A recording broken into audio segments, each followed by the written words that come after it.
Travērtīnების ფერის ცვალება თრუსოს ხეობაში არსებული უნიკალური ქანები ფერსიცვლის თემით დაინტერესდა მომამბი ჟურნალისტი ნათია ქენქაძე, რომელიც ყაზბეგის რაიონს სტუმრობდა.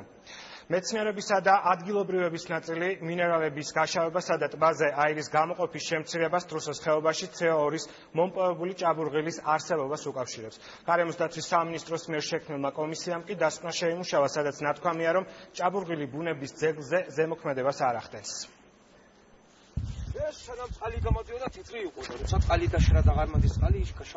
თეთრ ტრავერტინებად წოდებულ ამ ველზე უნიკალური ქანების ნაწილი გაშავებულია. იმ მონაკვეთებზე, სადაც მინერალური წყალი აღარ მიედინება, ტრავერტინები გამომშრალია და დაშლას იწყებს. ზოგ მათგანზე უკვე ბალახიც ამოდის. თეთრი ფერის აიყო ეს სულა.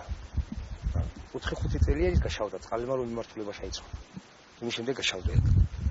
სადაც წყალი მადის, იქ არის თეთრი და ყვითელი, სადაც ყვითელი წყალი ამადის. უგიძია. ის ყვითელი ფერი მასწავს. დანარჩენი სადაც წყალი აღარ მადის, იქ შევდება ისე. ყაზბეგის მაცხოვრებლები ამბობენ, რომ ტრავერტინებზე ფერის მასობრივად ცვლა თრუსოს ხეობაში ნახშირორჟანგა აირის მომპოვებელი ჭაბურღილის გაჭრის შემდეგ დაიწყო. მათი თქმით, ამ დროიდან ნაკლები ინტენსივობით შქებს თრუსოს მინერალური ტბაც. დაიწყო ამ თრუსოს ხეობიდან CO2-ს ამოხაჩვა და ამან რასაკვირველია დააზიანა იქაურობამ. ტრავერტინებს ჰქონდათ ეს რაღაცა მოთეთრო მოყვითალო ფერი. ახლა ისინი გაშავდა. გარდა ამისა, ის ტბა, რომელიც დღესაც ბუყბუყებს, ოღონდ ოდნავ და არა ისეთი ძალით, როგორც აქამდე იყო, ერთ მშვენიერ დღეს ჩაგვდება. თრუსოს ხეობაში CO2-ის მომპოვებელი ჭაბურღილი 2007 წელს გაიხსნა. 1 წლის შემდეგ გარემოს დამცველების მოთხოვნით ეკონომიკის სამინისტრომ შპს კასარას წიაღით სარგებლობის ლიცენზია გააუქმა.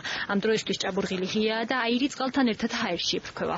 კომპანიისთვის ნახშირორჟანგა აირის მოპოვების უფლება ამჯერად გარემოს დაცვის სამინისტრომ უნდა გასცეს. უწყების მიერ შექმნილმა სპეციალურმა კომისიამ ვითარება უკვე შეისწავლა. დასკვნაში ნათქვამია, რომ ჭაბურღილის ამოქმედება მინერალურ წყლებსა და ქანებზე უარყოფით გავლენას არ იქონიებს.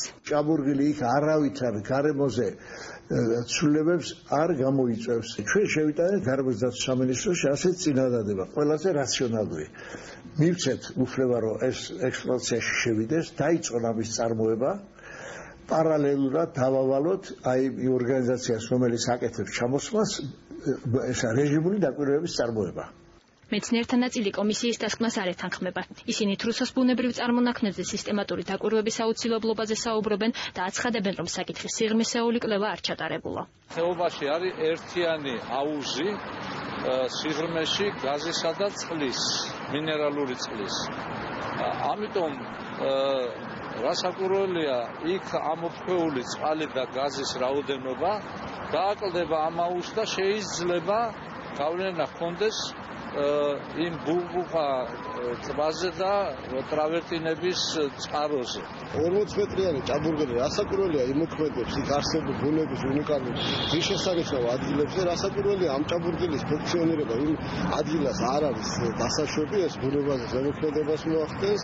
თრუსოს ტბასა და ტრავერტინებს ბუნების ძეგლის სტატუსი აქვს მინიჭებული, რაც იმას ნიშნავს, რომ მისი დაზიანების დადასტურების შემთხვევაში ნებისმიერი კერძო პირი კომპანია თუ უწყება პასუხს სისხლის სამართლებრივი წესით აგებს.